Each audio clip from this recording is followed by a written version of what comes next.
ቁጥር 11 ጀምሮ ላንብብ። እኔም ከቁጥር 10 ጀምሮ ከቁጥር 9 ጀምሮ ላንብበው። ቁጥር 11ን ነው የምፈልገው። ይህንንም ከተናገረ በኋላ እነርሱ ያዩት ከፍ ከፍ አለ፣ ደመናም ከዓይናቸው ሰውራ ተቀበለችው። እርሱ ሲሄድ ወደ ሰማይ ትኩር ብለው ሲመለከቱ ሳሉ እነሆ ነጫጭ ልብስ የለበሱ ሁለት ሰዎች ባጠገባቸው ቆሙ።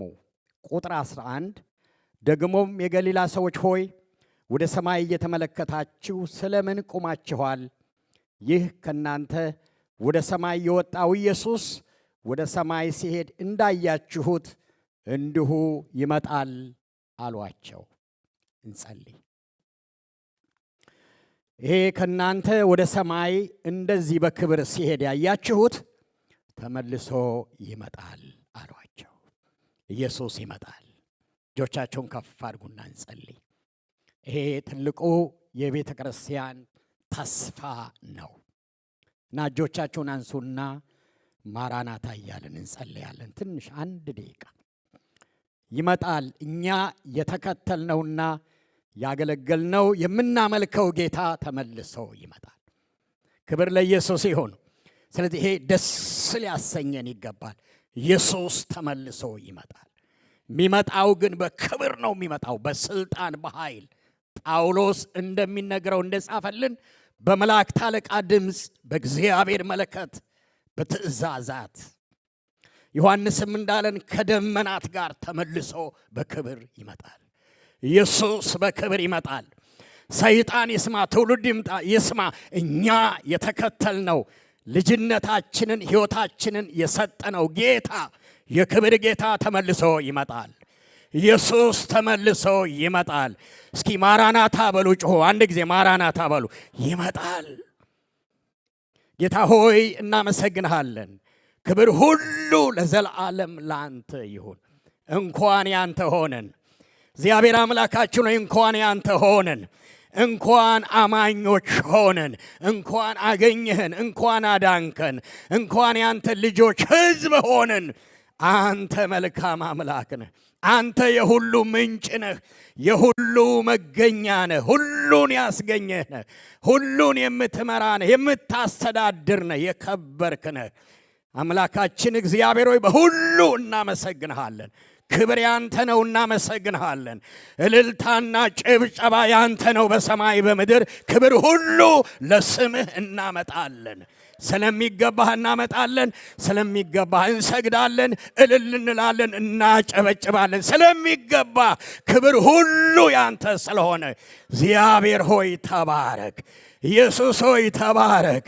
በሰማይ ተባረክ፣ በምድር ተባረክ፣ ለዘላለም ተባረክ። ኢየሱስ እንወድሃለን፣ ውዳችን እንወድሃለን። ክብር ላንተ ይሆን። ዛሬ አንድ ነፍስ ባንተ ሳትዳሰስ እንዳትወጣ እጸልያለሁ።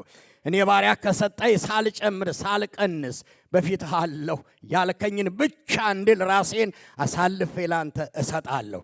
ይህንን በደም የዋጀውን ሕዝብም አሳልፌ ላንተ እሰጣለሁ።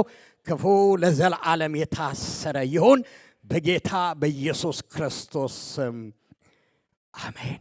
እንቀመጣለን። እግዚአብሔር ሁላችሁንም ይባርክ። ሌሊት አንድ ከተወሰነ ዓመት በፊት አንድ ያነበብኩት ጽሑፍ ትዝ አለኝና ለወርቅ ውሃ እንዲሁ ነገርኳትና ከትምህርቴ ጋር ስለሚሄድ በደንብ ስሙኝና ከተወሰነ ዓመት በፊት ከወርቅ ውሃ ጋር ጀርመን ሄድንና ጀርመን ሄደን እዛ ኢትዮጵያ ቤተክርስቲያናችን አባል የነበረች በጣም ታማኝ እህት ነበረችና የሷ ልጅ ፍራንክፈርት ስለነበረች እኛ እዛ መሄዳችንን ስሰማ ለልጇ ነገረቻትና ልጇ ቤቷ ግብዣ አደረገችልን። ያ በጣም ትልቅ ግብዣ አደረገችልን። ባሏ ጀርመናዊ ነው፣ ነጭ ነው።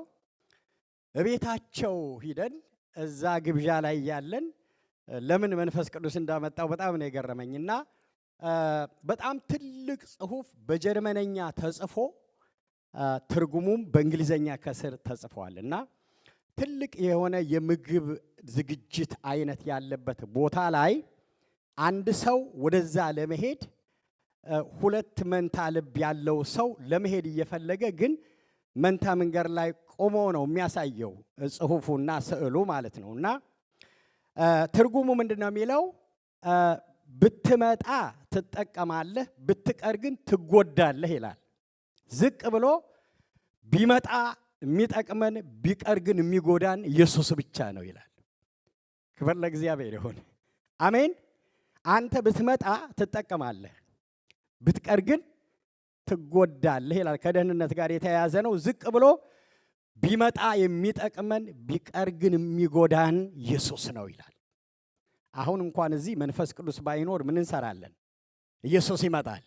ሲመጣ ግን ይጠቅመናል። ዛሬ ይሄን ነው የምናነሳው። ክብር ለኢየሱስ ይሁን። ኢየሱስ ይመጣል። አሜን። እስኪ ማራናታ በሉ አንድ ጊዜ። ሲመጣ ይጠቅመናል። ክብር ለኢየሱስ ይሁን። ጥቅሞቹን አብረን እናነሳለን። የተባረከው ተስፋችን በሚል ርዕስ ዛሬ ያለውን ሐሳብ ለማንሳት እሞክራለሁ። እንደምታስታውሱት ባለፈው ሳምንት የቤተሰብ ፕሮግራም ስለነበረ 4 ነገሮችን ከትንሣኤው እስከ ዕርገቱ ባሉት ቀናት ውስጥ ኢየሱስ ክርስቶስ ያደረጋቸውን ዋና ዋና ሐሳቦች አንስተን 3ቱን አይተናል። 4ተኛውን ዛሬ ባሉን ደቂቃዎች እናነሳለን። የመጀመሪያው ያነሳነው እንደምታስታውሱት ኢየሱስ ክርስቶስ ከሞት መነሳቱ በብዙ ማስረጃዎች ተረጋግጧል። አሜን። የምናመልከው አምላክ የተነሳ ጌታ ነው። መነሳቱ ደግሞ የተረጋገጠ ጌታ ነው። ሌላው የአዲስ ዘመን ጅማሬ ብስራት የተነገረበት ወይም የመንፈስ ቅዱስ ዘመን ስራ የጀመረበት ነው ብለናል። አሁን ይሄ ዘመኑ የመንፈስ ቅዱስ ዘመን ነው። ጌታ መጥቶ ሁሉን እስከሚጠቀልል ድረስ አሁን የሚሰራው እሱ ነው። ስንጸልይ፣ ስናስፈልግ፣ ስናስተምር፣ ስናመልክ ሁሉ ተቆጣጥሮ በመካከላችን እየሰራ ያለው መንፈስ ቅዱስ ነው። ስለዚህ ይሄ የመንፈስ ቅዱስ ዘመን ነው። እሱ የተበሰረበት እዚህ 40ኛው የኢየሱስ ክርስቶስ ቀን ከሰራቸው ስራዎች ላይ አንዱ ነው። ሌላው ባለፈው 2 ሳምንት ያየነው በክብር ማድረጉን ነው። እድገቱን አይተናል። በስጋ ተገልጦ በመንፈስ ጸርቆ በመላእክት ታይቶ ለአሕዛብ ሁሉ ተነግሮ ተሰብኮ በሁሉ ታምኖ በክብር አድርጓል ብለናል። እግዚአብሔር የተባረከ ይሁን። ይሄ ጌታ በክብር ተመልሶ ይመጣል። አሜን። ስለዚህ የተባረከው ተስፋችን የጌታ ኢየሱስ ክርስቶስ ዳግም ምጽአት በክርስትና አስተምሮ ውስጥ በጣም ቁልፍ ከሚባሉ ዋናውና አንዱ ነው።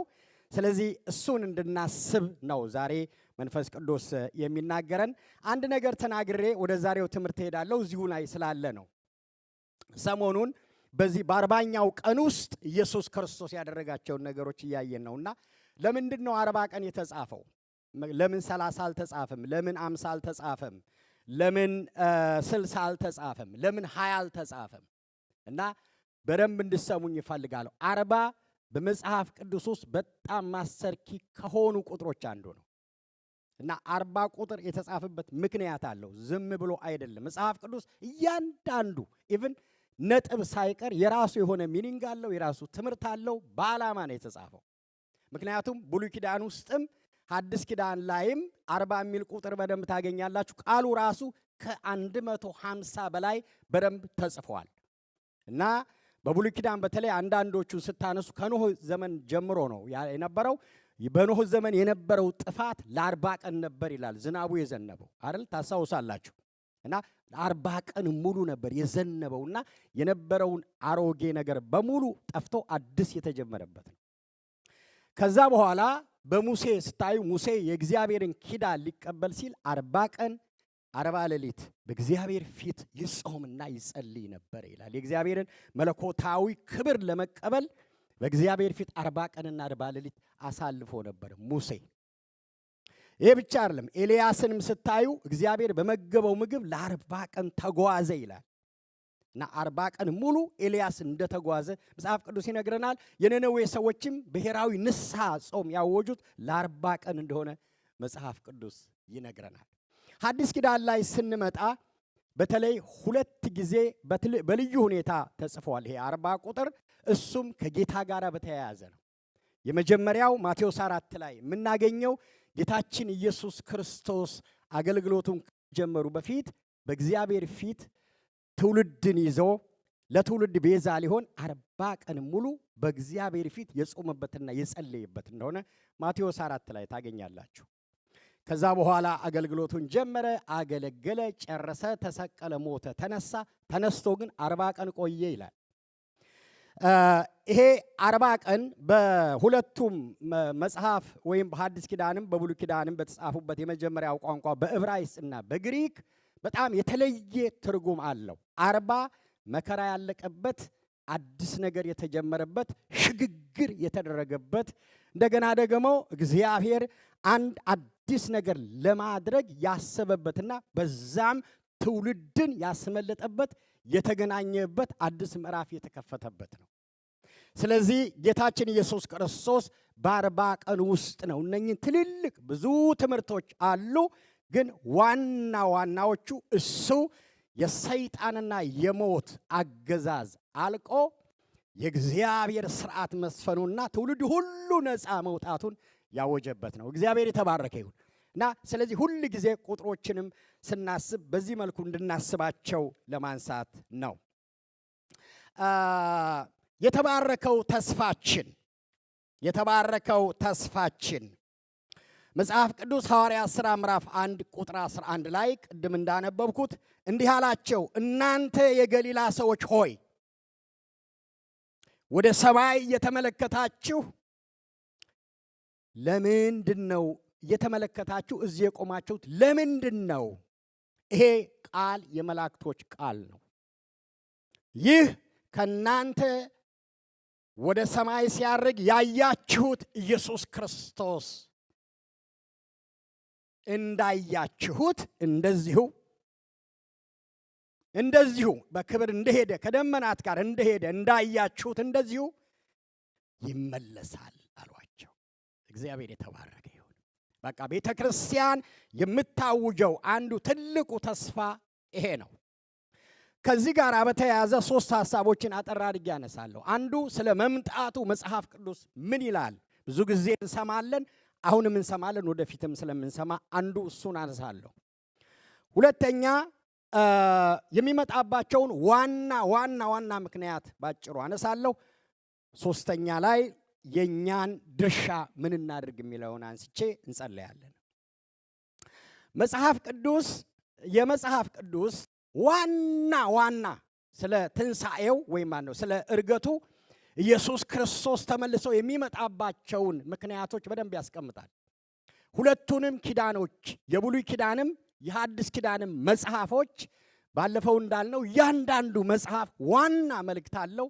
ከዋና መልእክታቸው አንዱ የኢየሱስ ክርስቶስ ተመልሶ መምጣት ነው። ብሉይ ኪዳን ሲጨመቅ ብዙ የሚያነሳቸው ነገሮች አሉ። ዘካርያስን ስታጠኑ፣ ዳንኤልን ስታጠኑ፣ ኢዮኤልን ስታጠኑ፣ ኢዮብን ስታጠኑ ኢየሱስ ክርስቶስ ተመልሶ እንደሚመጣ ተንብየዋል። ይመጣል፣ ይሄ ትልቅ ጌታ የሰማይና የምድር ፈጣሪ ተመልሶ ይመጣል እያሉ ትንቢት ተናግረዋል። የሐዲስ ኪዳን መጽሐፍ መጽሐፉ በደንብ ሲደመድም ሲዘጋ አሜን ጌታ ኢየሱስ ሆይ ና ብሎ ነው የሚዘጋው። እግዚአብሔር የተባረከ ይሁን። መዝጊያው በኋላ እናነሳዋለንና ዮሐንስ ራእይ ምዕራፍ 22 ላይ ና ብሎ ነው ይመጣል ብሎ ነው የሚዘጋው። እና ሁሉንም መጽሐፎች በደንብ ስታያቸው የሁለቱ መጽሐፎች ቁልፍ ቃል የኢየሱስ ክርስቶስ መምጣት ነው። ከሚያነሷቸው ትልልቅና ዋና ትምህርቶች አንዱ ይሄ ነው። ሌላው ሐዋርያት ነቢያት እንደተናገሩት ብቻ ሳይሆን ሐዋርያት የኢየሱስ ክርስቶስ ተከታዮች አብረውት አገልግሎቱንም ሕይወቱንም የተካፈሉ አብረውት ጠረኑን ሁሉን ነገር ያዩ የነገሩንና የጻፉልን አንዱ ዋና መልእክት የኢየሱስ ክርስቶስ ተመልሶ መምጣት ነው።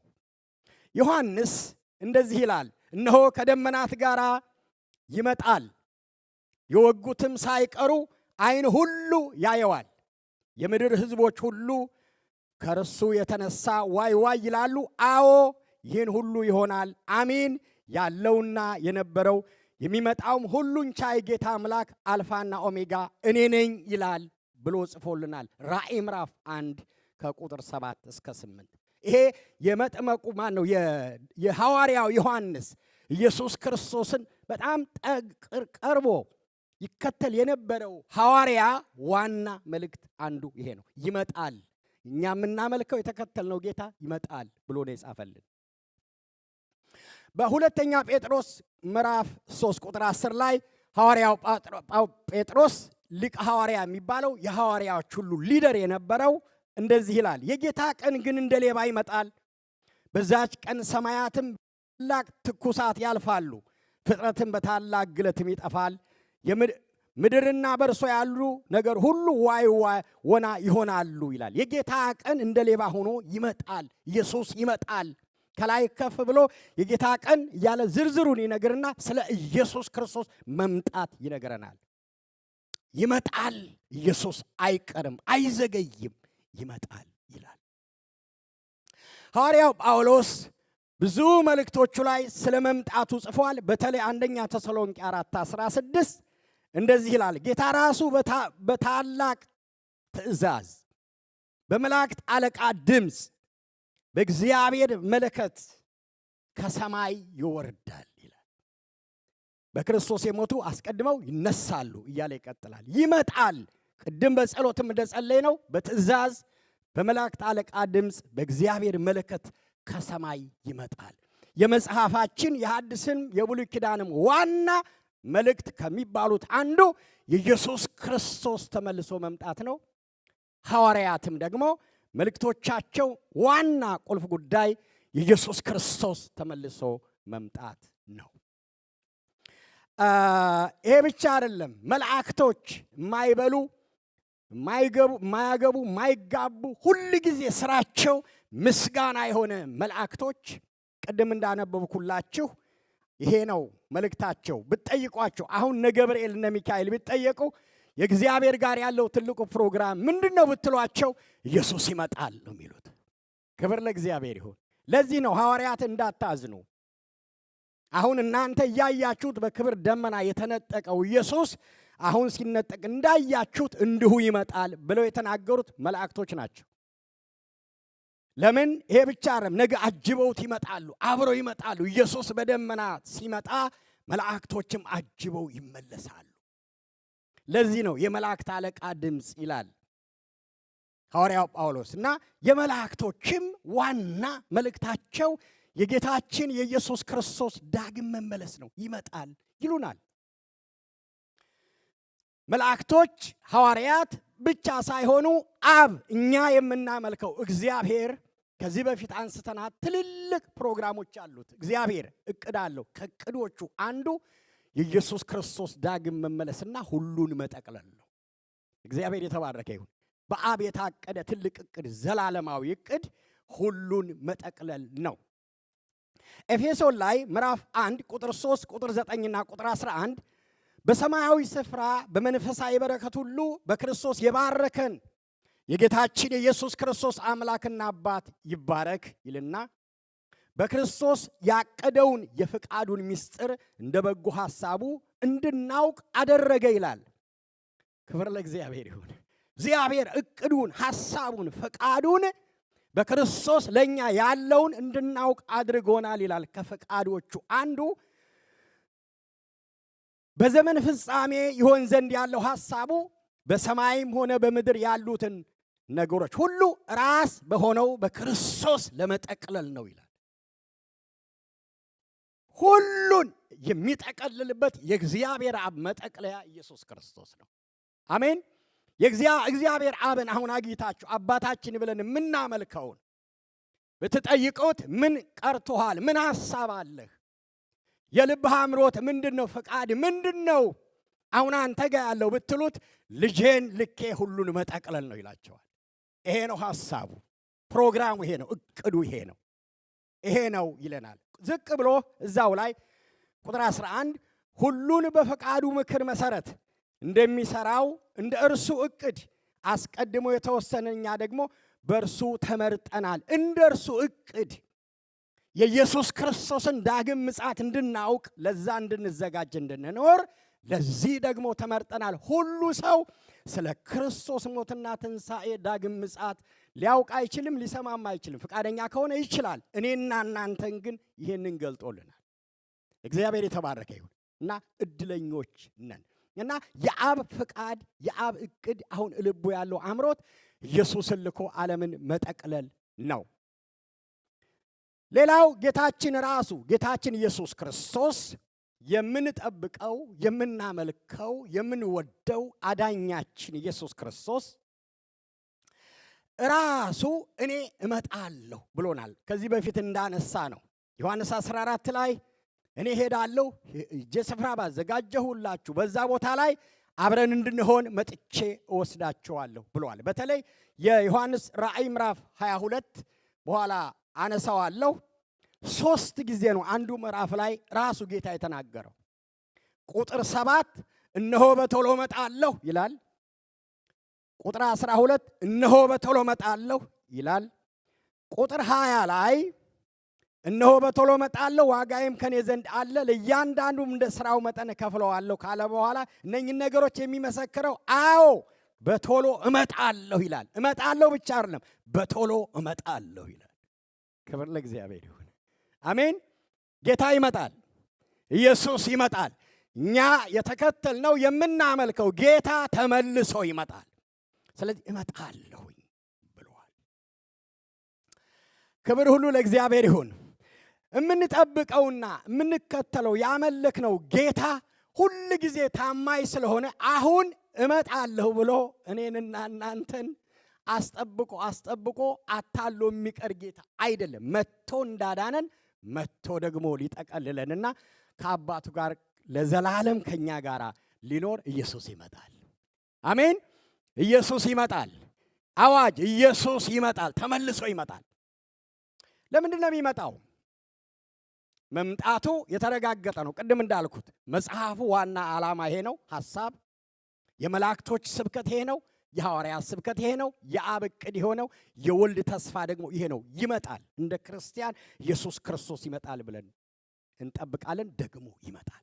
ለምንድን ነው የሚመጣው? መጽሐፍ ብዙ ነገሮች ያነሳል። ባጭሩ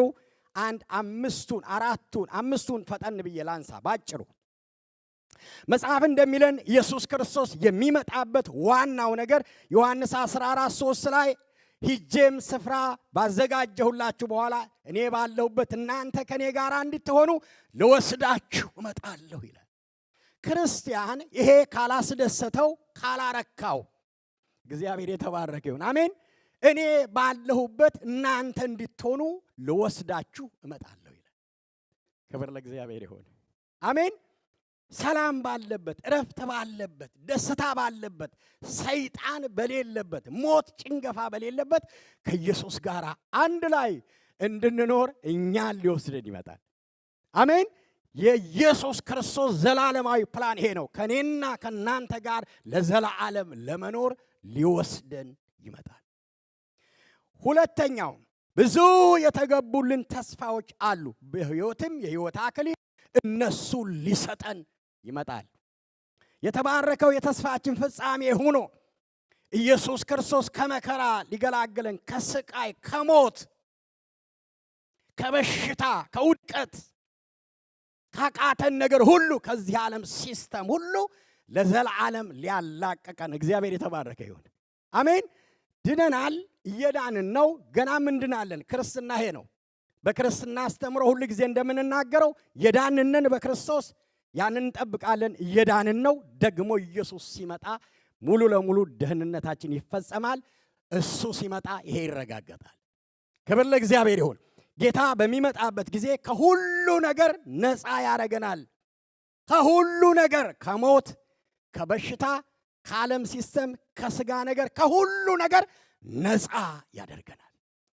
ስለዚህ ያ ትልቅ ተስፋችን ነው። ሌላው ኢየሱስ ክርስቶስ የሚመጣበት ትልቁ ዓላማ ለመጨረሻ ጊዜ የተሸነፈውን ሰይጣን፣ ኃጢአትን፣ ሞትን በሙሉ ሰብስቦ ለዘላለም የሚቀጣበትና ማሸነፉን የሚያረጋግጥበት ነው። ራእይ ምዕራፍ 20 ቁጥር 2 ይሄንን ይነግረናል። መጽሐፍ ቅዱስ ኢየሱስ ሲመለስ የክርስቶስ ተቃዋሚ እንደሚያሸንፍ ሰይጣንን እንደሚያስርና በምድር ላይም ኃጢአትን አገዛዝን እንደሚያቆም እንደገናም ደግሞ አሁን በምድር ላይ ያለ ረሃብ፣ ጦርነት፣ ቸነፈር፣ ሰይጣን በሙሉ የሚሰራው ነገር በሙሉ ተሰብስበው የሚያከትምበትና የሚያበቃበት የእግዚአብሔር አገዛዝ የሚሰፍንበት ጊዜ ኢየሱስ ክርስቶስ ሲመጣ ይረጋገጣል። ክብር ለእግዚአብሔር ይሁን። ለዛ ነው ቤተክርስቲያን ሳይቀር ምንናጠው ምንጨነቀው ዓለሙ ስላለን ሰይጣን ደግሞ በሚፈታተነው ዓለሙ ስላለን እሱ ያበቃል። ክብር ለእግዚአብሔር ይሁን። ያበቃል። እሱ እንዳበቃ ክፋትን ሁሉ ሊያስወግድ ኢየሱስ ክርስቶስ ይመጣል። ሌላው ኢየሱስ ክርስቶስ የሚመለስበት ትልቁና ዋናው ቁልፍ ነገር ፍጥረትን እንደነበረ ይመልሳል። በኋላ አመጣላችኋለሁ። እንደነበረ ዘፍጥረት ምዕራፍ 2 ላይ ምዕራፍ 1 ላይ እግዚአብሔር አልሞ እንደፈጠረው እንደዛ እንደነበረው ያደርገዋል። መጽሐፍ ነው የሚለው። እግዚአብሔር የተባረከ ይሁን። ዮሐንስ ራእይ ምዕራፍ 21 ቁጥር 1 ላይ አዲስ ሰማይና አዲስ ምድር አየሁ ይላል። ዝቅ ብሎ አሮጌው ሰማይና አሮጌው ምድር ምን አድርገዋል? አልፈዋል ይላል። ነበሩ ዘፍጥረት 1 ላይ ሰማይና ምድር በእግዚአብሔር ነው የተፈጠሩት፣ ግን ስለተበላሹ ኢየሱስ ይዞት የሚመጣው አዲስ ሲስተም አዲስ ዓለም ነው። ክብር ለእግዚአብሔር ይሁን። ክብር ለእግዚአብሔር ይሁን። ከኢየሱስ ጋር የሚመጣ አዲስ ዓለም አለ። ሁሉን ነገር እንዳውም አንድ ቦታ ላይ እነሆ ሁሉን አዲስ አደርጋለሁ ይላል። ክብር ለኢየሱስ ይሁን።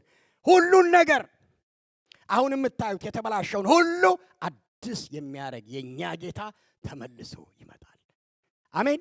ሰማይ ይታደሳል፣ ምድር ትታደሳለች። ያለው ነገር ሁሉ መጀመሪያ እግዚአብሔር ፕላን እንዳደረገው የተበላሸውን ሁሉ አድሶ እንደነበር ኦሪጂናል አድርጎ አሁን ጀምሮታል። ሰይጣን ነጥቆታል፣ ድሉን ይዟል። ያን ጊዜ ፍጻሜ ያገኛል። አሜን። እንደነበረ ይሆናል። ይሄ ትልቅ ተስፋ ነው።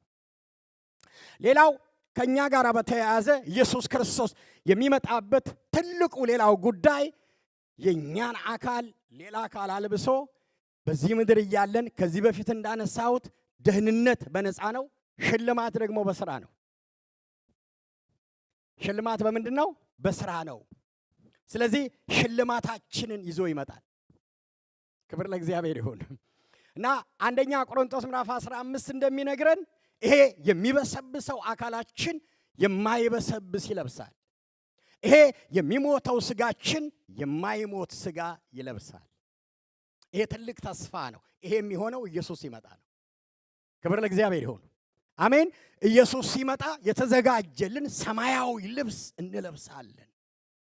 አንዱ ይሄ ነው። ሌላው ደግሞ የዮሐንስ ራእይ ምዕራፍ 22 ቁጥር 12 ላይ እንደተጻፈው እነሆ በቶሎ እመጣለሁ፣ ለእያንዳንዱ ሰው እንደ ስራው ዋጋውን እከፍለዋለሁ ይላል። ክብር ለእግዚአብሔር ይሁን። ስለዚህ ኢየሱስ ሲመጣ ዋጋችን እንቀበላለን። አሜን። ዋጋችን እሱ ጋር ነው ያለው፣ እጁ ጋር ነው ያለው። አክሊላችን እሱ አለ ነው የሚል ዋጋው እኔ ጋር አለ ይላል። ስለዚህ ዋጋችንን ሊከፍለን ተመልሶ ይመጣል። ዝግጅት ነው። ተዘጋጁ። ዝግጅት የሚመጣው ይመጣል እና የዛሬ 2000 ዓመት ይመጣል። እሱም በቶሎ እመጣለሁ ብሏል። ጴጥሮስም ድንገት ነው ቶሎ ይመጣል ይላል መጽሐፍ። እና ተመልሰው ተዘጋጁ። በምን ተዘጋጁ? የመጀመሪያ ያደረጉት ወደ ቦታቸው ተመለሱ። ደብረ ዘይት ተራራ ላይ ነበሩ። እንደነገራቸው ኢየሩሳሌም ሄዱ። ቦታ ተጠቅሷል መጽሐፍ ቅዱስ ላይ። ዝም ብሎ አይደለም ቦታ የተጠቀሰው። መጽሐፍ አቤቱ እርዳታው ካንተ ዘንድ ይሆንለት፣ በልቡ የላይኛው መንገድ የሚያስብ ሰው ምስጉን ነው፣ በለቅሶ ሸለቆ በወሰነው ስፍራ የሕግ መምህር በረከትን ይልካል ይላል። ሁል ጊዜ ስኬት ያለው ስፍራ ላይ ነው። እግዚአብሔር ያስቀመጠብን ስፍራ ላይ ስኬታችን እዛ ነው፣ ቦታችን ደግሞ እዛ ነው እና ወደ ቦታቸው ተመለሱ። ከጌታ ጋር ወደ በሉበት ወደሚጸልዩበት ወደ ኢየሩሳሌም ቦታቸው ጋር ሄዱ። ጠብቆ ያላቸው ቦታ አንድ ያደረጉት ይሄንን ነው። ሁለተኛው ዝግጅታቸው ውስጥ በጸሎት ይተጉ ነበረ ይላል እዚሁ ሐዋርያት ሥራ ላይ። እና ይጸልዩ ብቻ አይደለም ተግተው ይጸልዩ ነበረ። እኔ ሲገባኝ አልተጻፈም፣ ማራናታ እያሉ የሚጸልዩ ይመስለኛል። አንተ ደግ ጌታ፣ ትሁት ጌታ፣ አዛኝ ጌታ ና እያሉ የሚጸልዩ ይመስለኛል። ማራናታ እያሉ እየተዘጋጁ ተግተው ይጸልዩ ነበረ ይላል መጽሐፍ።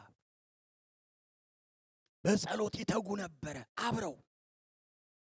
ይሄ ብቻ አይደለም፣ በጸሎት መትጋታቸው ብቻ ሳይሆን አንድ ነበሩ ይላል። አይደለም የተጓደለውን ሲያሟሉ ታያላችሁ። እዛው በማቲያስ ምትክ ሌላ ሰው ሲተኩ ታያላችሁ። ይሄ ዝግጅት ነው። ቦታ መጠበቅ ዝግጅት ነው። ጸሎት ዝግጅት ነው። አንድነትን መጠበቅ ዝግጅት ነው። የተጓደለውን ማሟላት ዝግጅት ነው። ተስፋውን ደግሞ በእምነት ይጠብቁ ነበረ። የተነገራቸው ስለ መንፈስ ቅዱስ ብቻ ሳይሆን ኢየሱስም ተመልሶ ይመጣል ስለተባሉ ኢየሱስም ከጥቂት ቀን በኋላ እሱ ሄደው በ40ኛው ቀን ጨርሶ ሲሄድ ከ10 ቀን በኋላ ነው መንፈስ ቅዱስ የመጣው። ይህንን ይዘው ሲጠብቁ ሳሉ እንደተናገረው ሐዋርያት ሥራ ምዕራፍ 2 ሁሉ ጊዜ እንደተማርነው ያ ቅዱስ መንፈስ በእነሱ ላይ መጣ። እግዚአብሔር የተባረከ ይሁን። አሜን። ሲመጣ ነው ስለ ኢየሱስ ብዙ ነገር ማድረግ የቻሉትና ተዘጋጁ። መጽሐፍ በሉቃስ ወንጌል ምዕራፍ 12 ላይ ተዘጋጁ ይላል። ሉቃስ ወንጌል ምዕራፍ 12 የሉቃስ ወንጌል ምዕራፍ 12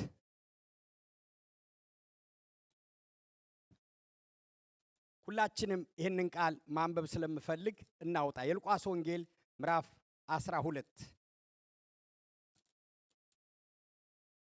ቁጥር 35 ወገባችሁ የታጠቀ መብራታችሁም የበራ ይሁን። እናንተ ጌታቸው መጥቶ ደጁን ሲያንኳኳ ወዳው እንዲከፍቱለት ከሰርግ እስኪመለስ ድረስ የሚጠብቁ ሰዎችን ምሰሉ። ጌታቸው በመጣ ጊዜ ሲተጉ የሚያገኛቸው እነኛ ባሪያዎች ብፁዓን ናቸው። እውነት እላችኋለሁ ታጥቀው በማዕድ ያስቀምጣቸዋል፣ ቀርቦም ያገለግላቸዋል። ከሌሊቱ በሁለተኛው ወይም በሦስተኛው ክፍል መጥቶ እንዲያው ቢያገኛቸው እነኛ ባሪያዎች ብፁዓን ናቸው።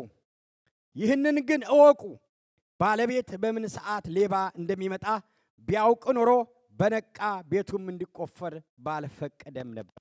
እናንተ ደግሞ ተዘጋጅታችሁ ኑሩ፣ የሰው ልጅ በማታስቡበት ሰዓት ይመጣልና። 3 ነገሮች ናቸው እዚህ ውስጥ የምታዩት። አንደኛው ዝግጅት ነው። ተዘጋጅታችሁ ኑሩ፣ ተዘጋጁ። ስትዘጋጁ ደግሞ ወደ ኑሮ ነው የሚያመጣው። ኑሮአችሁ ከዝግጅት ጋር፣ ዝግጅታችሁ ከኑሮ ጋር ይሁን ይልና እየተጋችሁ ይላል። ይሄ ሐዋርያት ያደረጉት ኑሮ ነው። የኢየሱስ ክርስቶስን ተመልሶ መምጣት ከሰሙ በኋላ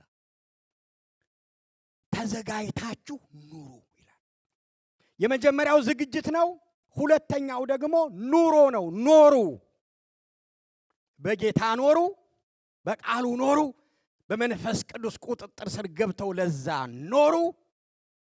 ስለዚህ በጸሎት ሕይወታቸው፣ በእምነታቸው በተቀበሉት እውነት በእግዚአብሔር ፊት ሁል ጊዜ መኖር ጀመሩ። ይሄን ይዘው መኖር ጀመሩ እና ኑሮ ለዝግጅት፣ ዝግጅት ለኑሮ፣ በጋራ ደግሞ ለትጋት መሰረቶች ናቸው። መሰረቶች ናቸው። ለወንጌል ኖሩ፣ ለኢየሱስ ኖሩ፣ ለመንፈስ ቅዱስ ኖሩ፣ ለቃሉ ኖሩ፣ ለጽድቅ ኖሩ። ኢየሱስን በአደባባይ ለመግለጽ መጀመሪያ በፊቱ በጸሎት ተጉ፣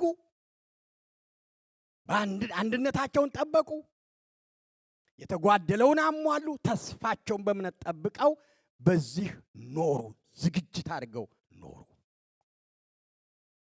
ሶስተኛው ሐዋርያት ያደረጉት ነገር ልክ የኖሩትን ኑሮ ያንን ወጥተው ተናገሩ። ያመኑትንና የኖሩትን መናገር ጀምሩ። ሐዋርያት ሥራ ምዕራፍ 2 መንፈስ ቅዱስ ከመጣ በኋላ ኢየሱስ ሂዶ ይመጣል የሚለውን ድምፅ ሰምተው ኢየሱስ የሰጣቸውን ተስፋ ይዘው ቦታቸው ተመልሰው በጸሎት እየተጉ አንድነታቸውን ጠብቀው ተስፋውን ጠብቀው ሲኖሩ በተዘጋጁት ሕይወት ላይ የኢየሱስ ክርስቶስን ሞትና ትንሣኤ ለዓለም ማወጅና ማብሰር ጀመሩ።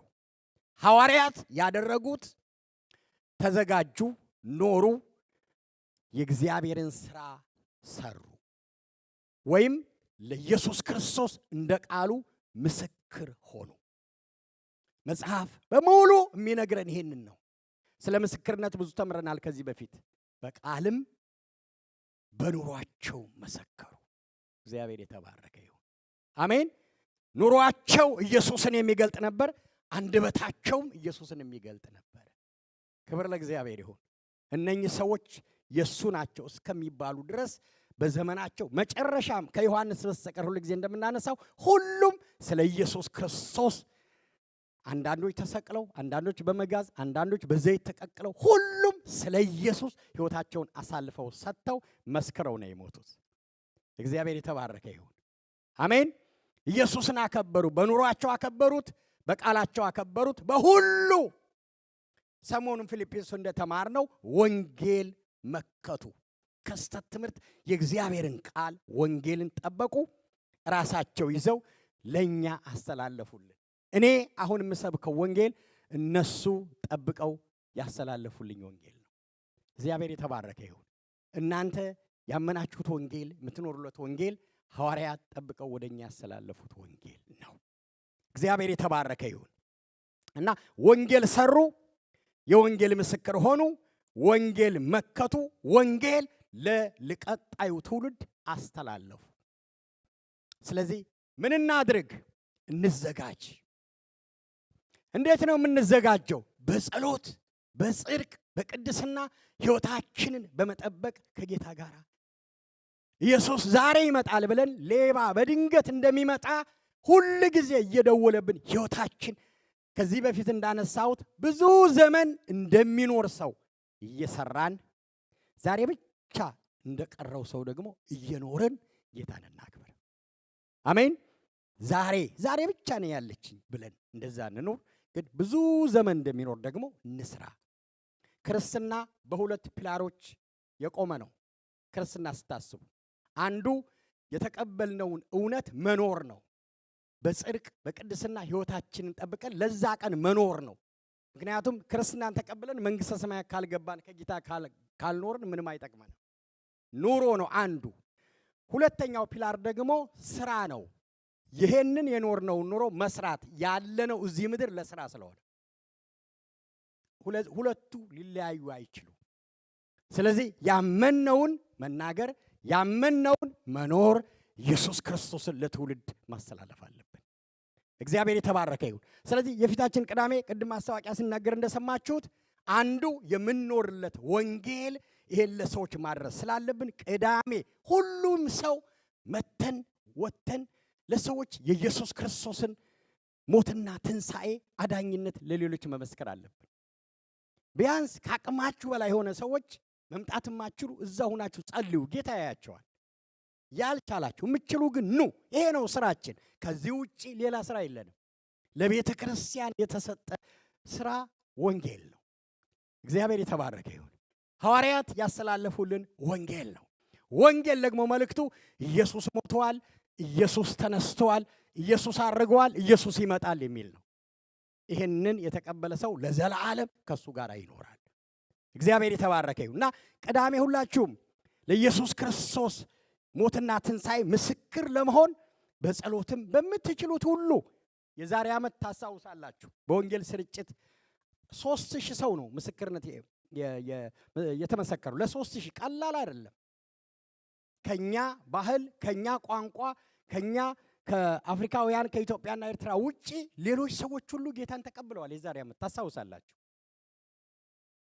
ጁላይ ላይ በነበረው የሚሽን የወንጌል ስርጭት።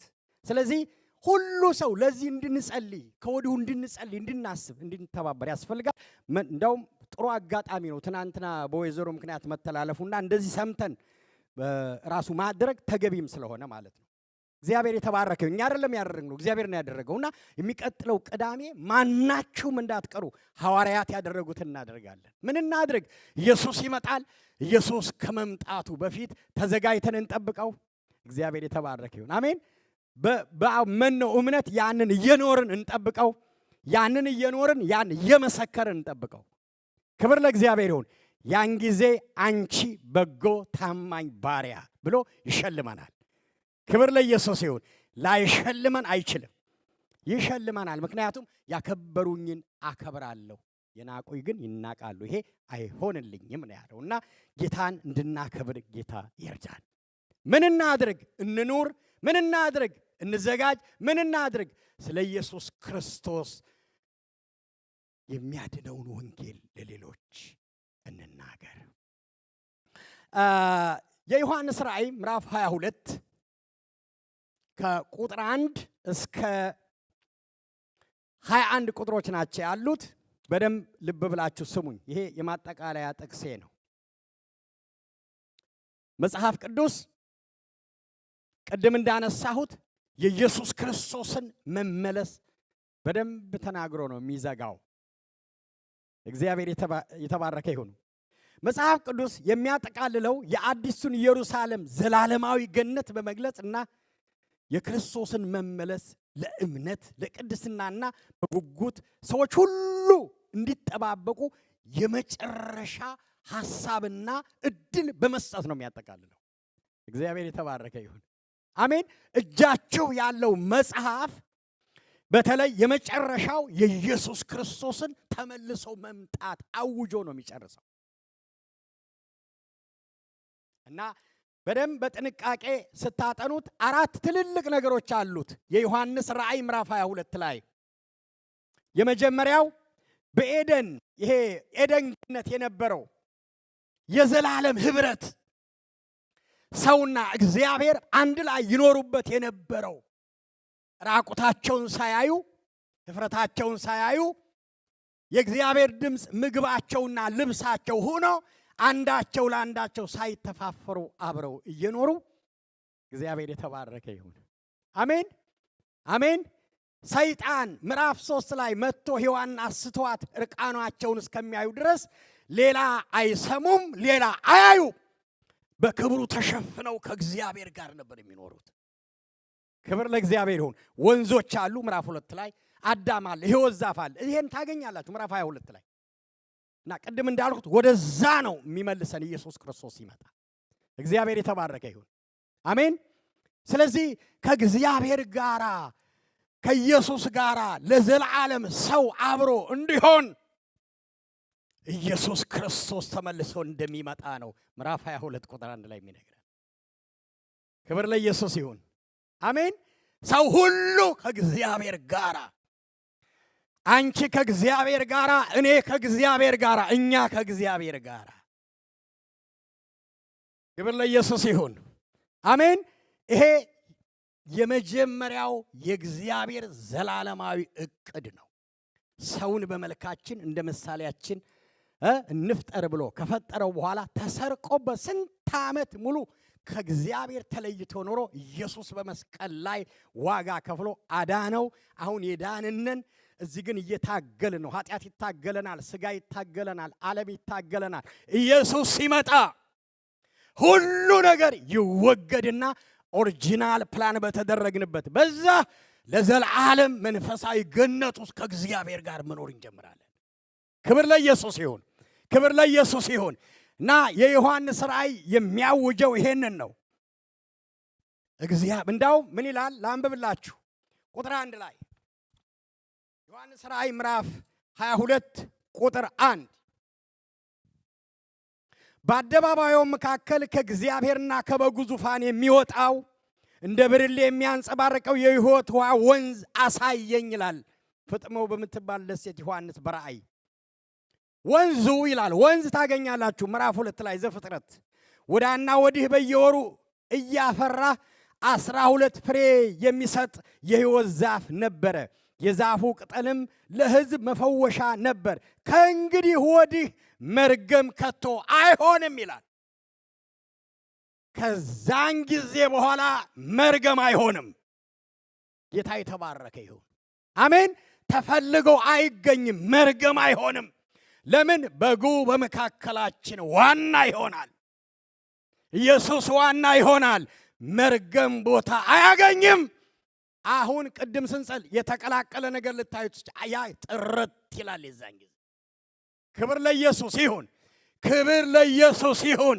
ከእንግዲህ ወዲህ መርገም አይሆንም፣ ከቶ አይሆንም ይልና የእግዚአብሔርና የበጉ ዙፋን በእርሷ ውስጥ ይሆናሉ፣ ባሪያዎቹም ያመልኩታል ይላል። እግዚአብሔር የተባረከ ይሁን። አሜን። በእውነትና በመንፈስ ባሪያዎቹ ምን ያደርጉታል? ያመልኩታል። እሱን ልናመልከው እሱ ከኛ ጋር ይሆናል። አሜን። ዛሬ በመንፈስ ኢየሱስ እየመጣ የሚባርከን ጌታ ፊት ለፊት እናየውና እያየ ነው፣ እስከ ቁስሉ፣ እስከ ጎኑ፣ እስከ ጣቱ። ክብር ለእግዚአብሔር ይሁን። ይሄ እኮ እውነት ነው። እስኪ ስለዚህ ቃል አጨብጭቡ። ጌታ የተባረከ እውነት ነው። እያየነው እናመልከዋለን። እያየነው ፊቱን ያያሉ ይላል። ፊቱን ያያሉ፣ የኢየሱስን ፊት ያያሉ። እኔ ግን በጽድቅ ፊትህን አያለሁ፣ ክብርህን ሳይ ግን እጠግባለሁ አለ ዳዊት። ሰው በእንጀራ እንደሚጠግብ የኢየሱስን ፊት ስታዩ ትጠግባላችሁ። አሜን። ፊትህን አያለሁ በጽድቅ ይላል። እናየዋለን። ክብር ለኢየሱስ ይሁን። እናየዋለን፣ ኢየሱስን እናየዋለን፣ በጽድቅ ፊቱን እናያለን። ከእንግዲህ ወዲህ ሌሊት አይሆንም፣ ጌታ አምላክ በእነርሱ ላይ ያበራላቸዋል። የመብራት ብርሃን፣ የፀሐይ ብርሃን አያስፈልጋቸውም፣ ለዘላለም እስከ ዘላለም ይነግሳሉ ይላል። ጨለማ ለዘላለም ይወገዳል። ክብር ለኢየሱስ ይሁን። ኢየሱስ ሲመጣ የማይሆን ነገር የለም። ሁሉ ነገር ቦታውን ይይዛል እና ይሄ ትልቅ ተስፋ ያለን ሰዎች እንደሆንን ዮሐንስ ራእይ ይሄን ይጀምርና ይቀጥላል። ሌላው የዮሐንስ ራእይ ኢየሱስ ክርስቶስ ልክ ኦሪጂናል ነገሩን እንደሚያስተካክል ብቻ ሳይሆን ይሄ መጽሐፍ እውነተኛ እንደሆነ የማይቀነስበት የማይጨመርበት፣ ሰዎች ቢጨምሩበትና ቢቀንሱበት የሚያጋጥማቸውን ነገር ይነግራል። እውነተኛ ነው፣ ትክክለኛ ነው ይላል። ማንም እንዳይጨምር ማንም እንዳይቀንስበት እውነት ነው ብሎ ያረጋግጣል። ኢየሱስ ክርስቶስ በቅርቡ እንደሚመለስ ቅድም እንደነገርኳችሁ ደጋግሞ ምዕራፍ ውስጥ ይናገራል። ለዚህ ነው ማጠቃለያ ነው ያልኩት 3 ጊዜ እና የአራት ምስክርነቶች ያስቀምጣል ምዕራፉ ላይ። አንዱ የኢየሱስ፣ 2 የመንፈሱ፣ 3 የሙሽሪትና 4 የራሱን ያስቀምጣል፣ ወይም ደግሞ የአገልጋዩን። ኢየሱስ ቅድም እንዳልኩት በቶሎ እመጣለሁ ይላል። እመጣለሁ ምዕራፍ 22 ቁጥር 7 ቁጥር 12 እና ቁጥር 20 ሶስቱም ቁጥሮች ላይ በቶሎ እመጣለሁ በሚል ነው ምዕራፉና መጽሐፉ የሚደመደመው። ይሄ ብቻ አይደለም። አሁን ቅድም የነገርኳችሁ ባለፈው 2 ሳምንት ያየነው የመንፈስ ቅዱስ ድምፅና አዋጅ ኢየሱስ ይመጣል ይላል። ክብር ለእግዚአብሔር ይሁን።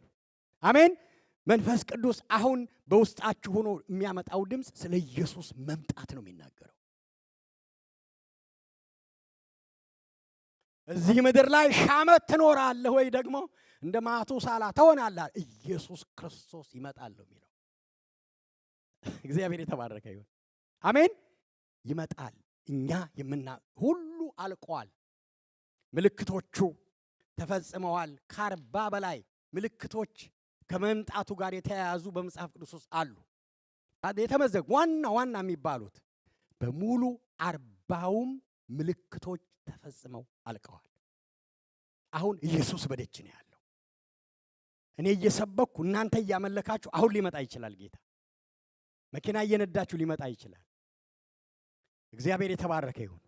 ዛሬ ጌታ ሊመጣ ይችላል። ዛሬ ማታ ዛሬ ይመጣል፣ ሊመጣ ይችላል እና ሁሉ ይሄ እውነት ነው፣ እንዳጨምሩበት እንዳቀንሱበት ይላል።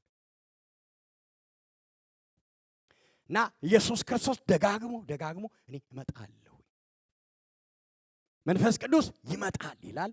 የቤተ ክርስቲያን ድምፅ፣ የቅዱሳን ድምፅ ደግሞ በአንድነት ሙሽሪት ከሆንሽ፣ ቤተ ክርስቲያን ሙሽሪት ከሆነች ይሄን ነው ማለት ያለባት ይላል። ምንድነው ማለት ያለባት? መንፈሱና ሙሽራይቱ ምን ይላሉ? ምን ይላሉ? እስኪ ና በሉ አንድ ጊዜ ና ይላሉ ይልና ግብዣ ያደርጋል። አራተኛ ላይ ምን አይነት ግብዣ ነው የሚያደርገው? እናንተም ይላል፣ እናንተም የሚሰማ ሁሉ ና ይበል ይላል። እግዚአብሔር የተባረከ ይሁን። ይሄ እኮ የመጽሐፍ ቅዱስ ድምፅ ነው፣ የእግዚአብሔር ቃል ነው። የሚሰማ ሁሉ ኢየሱስን ምን ይበል? ምን ይበል? እስኪ ና በሉ አንድ ጊዜ፣ ግድ የላችሁ በሉ፣ ና በሉ። ማራናታ ኢየሱስ ይምጣ። አሜን። ና በሉ ይልና ራሱ ጸሐፊ ዮሐንስ ምን ይላል ሲያጠቃልል? አሜን ጌታ ኢየሱስ ሆይ ና ይላል። ክብር ለኢየሱስ ይሁን። እስኪ ለጌታ ክብር አምጡ፣ እልልታና ጨብጨባ። ኢየሱስ ይመጣል። ማራናታ በሉ እስከ አንድ ጊዜ፣ ኢየሱስ ይመጣል። ይኸውላችሁ ወገኖች ሆይ የተከተላችሁት ያመለካችሁት ጌታ ኢየሱስ ክርስቶስ ተመልሶ ይመጣል። ደግሞ መምጫው በማይታወቅበት ደቂቃ ብቻ ሳይሆን ዛሬ ይመጣል። እናንተ ጋር በመንፈስ ቅዱስ በመንፈሱ አማካኝነት በሚያስፈልጋችሁ ጉዳይ ላይ ዛሬ ይመጣል። አሜን አሜን አሜን። በምንድን ጤንነት ሊሆን ይችላል፣ ስራ ሊሆን ይችላል፣ አምልኮ ሊሆን ይችላል፣ አገልግሎት ሊሆን ይችላል። በምንድን ነው የምትፈልጉት? አሁን ደግሞ ይመጣል መፍትሄ ለመስጠት። አሜን። ክብር ለኢየሱስ ይሁን። እኛ የምናመልከው ጌታ ሞቶ የተነሳ ነው።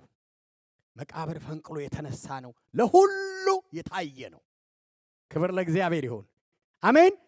የተረጋገጠ ነው መነሳቱ። እግዚአብሔር የተባረከ ይሁን። መነሳቱ የተረጋገጠ ብቻ አይደለም፣ መንፈስ ቅዱስን እንደሚልክ አረጋግጦ እፍ ብሎ መንፈስ ቅዱስ ያስገባባቸውና አሁን ጀምሯል ብሎ የተናገረ ጌታ ነው። ይህ ብቻ አይደለም፣ ሁሉ እያዩት አይን ሁሉ እያየው ከፍ ያለ ጌታ ነው። በአብ ቀኝ አሁን በክብር አለ። አሜን። ከብሮ አለ፣ ነግሶ አለ፣ አክሊል ደፍቶ አለ። ያሸናፊነት ክብር ለኢየሱስ ይሁን። አሸንፎ አለ ሰይጣንን፣ ዓለምን። በጣም የሚደንቀው ደግሞ አሁን ከክብር ጋር ይመጣል። እስኪ ማራናታ በሉ ጩሁና፣ ይመጣል፣ ተመልሶ ይመጣል። እስኪ ይመጣል በሉ አንድ ጊዜ፣ ይመጣል፣ ኢየሱስ ይመጣል። ስለዚህ ይሄ ነው ትልቁ ተስፋችን፣ የተባረከው ተስፋችን ይሄ ነው። ተስፋ እንደሌላቸው እንደሌሎቹ እንዳታዝኑ። አሜን አሜን። እንዳታዝኑ፣ ኢየሱስ ተመልሶ ይመጣል። አሜን። የኛ ጌታ ይመጣል። ደግሞ ዛሬ ማታ እቤትሽ ይመጣል። ክብር ለኢየሱስ ይሁን። ዛሬ ማታ እንግዳ ሆኖ አብሮ ሽራት ሊበላ ቤትሽ ይመጣል። ክብር ለኢየሱስ ይሁን። በየት ትመጣለህ አይባል፣ መንገደ ብዙ ነው። ይመጣል፣ የከበደሽን ገለል ያደርጋል። ግን እሱን እያደረገ ብቻ አይደለም የሚኖረው፣ ራሱ በአካል ይመጣል። ክብር ለእግዚአብሔር ይሁን። ክብር ለእግዚአብሔር ይሁን። ማራናታ በሉ አንድ ጊዜ፣ ኢየሱስ ተመልሶ ይመጣል። እስኪ ማራናታ በሉ፣ እስኪ በሉ ማራናታ በሉ። ኢየሱስ ተመልሶ ይመጣል። ይሄ የተባረከው ተስፋችን ነው። 40 ቀን ውስጥ ምን አደረገ ኢየሱስ? መነሳቱን ለሐዋርያት አረጋግጦ ነገራቸው። አሜን። ያኛው ደግሞ የመንፈስ ቅዱስ ዘመን መጀመሩን አብስሮ አረጋግጦ እፍ ብሎ አዲስ ነገር አስጀመራቸው። ይዟቸው ወጣ። ስለ እግዚአብሔር መንግሥት አስተምሯቸው፣ አብሯቸው ብዙ ነገር አሳወሳቸውና እነሱ እያዩት ሁሉ እያዩ